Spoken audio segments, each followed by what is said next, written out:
दाता साहब जाना चाहिए, दुआ मंगनी चाहिए, पर दाता साहब दे गले च पैसे नहीं पाने चाहिए।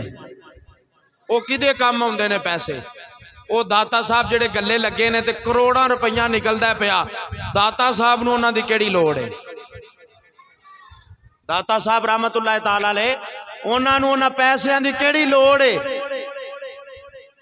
वो देन वाले ने या लैन वाले ने? क्यों जी? अल्लाह दे वली देन वाले हुंदे ने या लैन वाले हुंदे ने? ते बाबा उथों लैन वास्ते जाईदा, देन वास्ते ते नहीं जाईदा है। अल्लाह दे वलियां को लैन वास्ते जाईदा, देन वास्ते नहीं जाईदा। ये गल मेरी याद रखो। दाता साहब दे गले दे अंदर जेड़े तुसी पैसे पाओगे या किसे दरबार दे गले दे अंदर जेड़े तुसी पैसे डाल दे हो, उन्हां पैसियां दा साहबे मिजार नूं कोई फायदा नहीं होएगा। उन्हां दे नाम दे पैसे किसे दीनी सुनियां दे मदरसे विच दे, ओदा फायदा उन्हां नूं भी होएगा, फिर ओदे सदके दे नाल अल्लाह तेरा भी भला फरमाएगा।